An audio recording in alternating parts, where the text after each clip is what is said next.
All right. Hello, my name is Celestino Luis. I am a Grand Canyon University student. I am teaching with two students that I was assigned to by Mr. Fitzsimmons, one being Scarlett and one being Jacqueline. We're going to review the importance of the American Revolution and certain historical figures. So to best adapt to what historical figures made a huge impact or a bigger impact on the American Revolution, and to help bring forth interest and motivation to want to learn and understand the contents and its objectives, we want to compare the lesson to pop culture. So the title of this presentation is The Adventures of the American Revolution, which is to signify the important leaders during the American Revolution and their impact to gaining American independence from Great Britain. Now, the historical figures we're going to talk about, they went ahead and defeated the world's greatest empire up to that day, which is 1776, and they actually even defeated one of the world's strongest militaries to ever be consisted of. So our first person was going to be Mr. General George Washington. He was the first general of the Continental Army. He was, in fact, actually voted as the general of the Continental Army.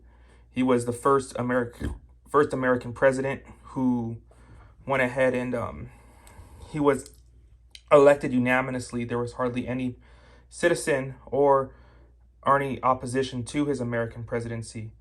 And he had a long military history, starting his military history as early as the age of 18 during the British Empire, during the French and Indian War specifically. And then he served only 2 terms as president, and he established his term length as a president. So this is why most presidents, even today, with the law being presidents are only allowed to serve 2 terms in office. Now, President George Washington is in comparison to Captain America, of course, because he is pretty much Mr. America, due to the fact that he set up most of the ceremonial and, some would say, law abiding factors of the early American government and of the Continental Army. His leadership was outstanding, and unfortunately, one of his greatest moments and greatest knowledge of being a general is knowing how to retreat. So he would utilize tactics such as guerrilla warfare, and he would have his soldiers go ahead and do hit and runs on British military units, and which was unimaginable and even highly controversial ways of war during this time. He was also he also took in consideration techniques such as shooting military officers, which would be considered a war crime during this time, because war was so formal at this point. General George Washington also went ahead and was able to highly contribute to the development of the presidency and what that means to be president. He set out major guidelines such as foreign policy and executive powers. So one of George Washington's strongest suits, when he actually left office and pretty much left a farewell address that encouraged the United States to stay a one faction party and not two, and he encouraged the United States to even want to pretty much give more power to the executive branch, but as well as keep the checks and balances of the government. The next famous person we have is Mr. Benjamin Franklin, who happened to be a scientist, but most of his major contributions to the American Revolution was acting as a representative of the United States to France during the Revolution. He actually helped secure transports, military aid, financial aid to the American colonists and rebellions. He was able to help write the Declaration of Independence, which is hugely significant to the development and unification of the 13 colonies. He also helped delegate the Constitutional Convention as a delegate, which just means he helped write the Constitution and helped ratify it. He encouraged and set most of the checks and balances and governmental systems we see today. That he was most closely signifies to Nick Fury as a role in the Avengers. He helped unify the 13 colonies, unify all these leaders with his advocacy for American independence during or prior to the American Revolution. Do we have any questions so far on Mr. Benjamin Franklin or George Washington?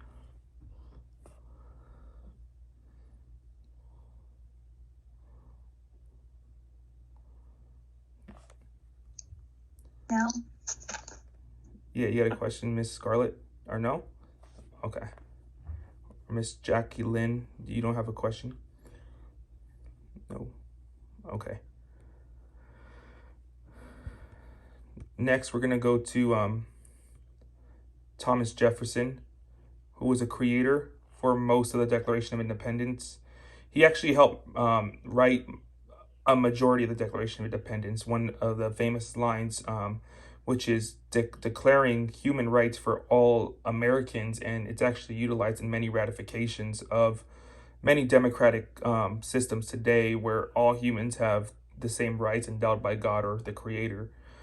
He's the second minister to France, third president of the United States, and he was the first secretary of state. So he actually helped bring forth what the United States is today. And he helped purchase the Louisiana Purchase and expand American territories after the Revolution. But his major contributions to the American Revolution is pretty much being the forefront as the contributor to unification. So this is why he could be aligned closely to Tony Stark, who, once the Avengers were unified, or once these famous leaders were unified, he helped push forth a declaration of independence, or a declaration of a statement saying that we are together against a common foe.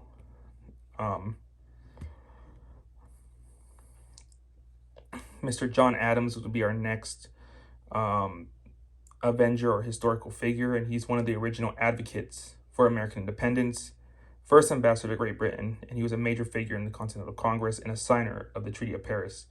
His contributions were hugely significant, but he was more of a background character. That's why he's contributed mostly to the Hulk and the Avengers, because he is a background character. Although he did advocate for American independence, and he was a first ambassador to Great Britain. One of his major contributions was signing the Treaty of Paris and actually helping write the Treaty of Paris in the form of to gain American independence. He was the second president of the United States. However, his presidency wasn't outlined very much due to the fact that after the Aliens and Sedition Act that he imposed while he was president, he was the first president to only serve one term in office. Our final Avenger, which is probably one of the strongest ones, is Marquis de Lafayette. He's a French aristocrat. He's a highly decorated French general, and he helped structure the United States militia into an army. And he helped lead the Continental Army victory against Great Britain. So he would be considered more symbolically to Thor, due to the fact that he was a foreign dignitary and a foreign aide from France during the American Revolution. He helped structure the military here against Great Britain. He helped teach our military troops, especially in Valley Forge, how to fight and stay symbolic and ceremonial to the cause. And he also helped secure French aid in the form of their navy and resources that helped the colonists out significantly in combating Great Britain and declaring their independence. So, do we have any questions? Did the last guy use like any special techniques like George Washington did when he was fighting in the military? Yeah, so that's a good question. His military symbolicness was more in the cause of George Washington didn't really have any experience forming a new military, where Marquis de Lafayette did. So his contributions to the American Revolution were pretty much teaching troops how to stay in a line when they go off to battle, or teaching them drill and ceremony, the importance of marching, the importance of just staying formal, pretty much, and respecting their duty and cause to the country. So that was more of his symbolicness, and his also his one of his major contributions was securing aid to the American colonists from France. Any other questions? Miss Scarlett, you've been very quiet. I've seen the movie Hamilton, and I wanted to know how, is it true that in the American Revolution, did we not help Lafayette, or whatever his name is? I forgot how to pronounce it. Yeah, so that's later on, and the United States actually didn't give aid to Lafayette and France during their revolution due to the fact because they didn't know which side to help, and the American government was so freshly new they didn't have a military to send over there or resources to send over there. So, unfortunately, although we didn't send aid to France, and I mean that's one of the major contributions why the French didn't help us later on in the War of 1812. But what you call it, if the United States, I'm sure if they did have the resources to send, they would have. All right, so to conclude this lesson, our homework for today is to create your own team of Avengers using American Revolutionary famous leaders as your team members. Choose a team that would be successful against the superiority of Great Britain, and choose leaders that were essential to the defeat of Great Britain. Try not to use any leaders already used in his presentation. Try to make your own. And research them on your own. If you need any help, of course, me and Mr. Fitzsimmons will be available to you if you do need help. Questions to ponder during your homework. What do you feel? What do you think the Avengers of the American Revolution look like? So, of course, that's one of the main purposes of your homework is to determine who they are. Why was the American Revolution successful in comparison to other revolutions in Europe and other prior revolutions in around the old world? What do you think was a significant turning point in the war? What made us pretty much the stronger opposition and made us secure a victory for the United States? Was it unification? Was it foreign aid? Was it motivation? Other than that, are there any other questions before we end class? Going once, going twice. No? Okay, cool beans. So I'm going to ask you guys one question about the American Revolution, and then we'll send you on your way. We'll start with Miss Jacqueline. George Washington, what was, other than being president and general of the Continental Army, can you name one other significant thing he brought forth to the American government? I believe that he brought. Well, first of all, I think he said a term. I feel like that was significant because we use that today. For him to have set a 2-year, 4-year term for each president was very significant. Or else we probably would have presidents for like a long time. For him to like set that and to keep using that tradition and that rule as of today seems to have a great significance. Or else we wouldn't use it for this long. Yeah, I agree. They just, the Americans pulled away from Great Britain from being a monarch and, pulling away from a life term to limiting it, which is big significant between us and European powers. Thank you, and you're good to go. Miss Scarlett, going back to Mr. Lafayette, other than being a French aide, how else was he able to help the United States? Other than being, how was he able to help the United States?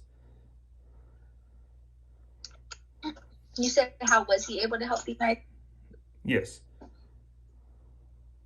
Well, to the American Revolution, when we needed help, he was able to agree to help us out with the help of Hamilton, reaching out to him. So he helped aid us in war and winning Britain, which was a major world power at the time. I agree. So by helping securing those ships and securing that military aid from France, by being a Frenchman riding to the French throne, he was able to help secure invaluable assets towards defeating the Great Britain militia and military and navy. All right, cool beans. Thank you for coming in, and we'll see you tomorrow.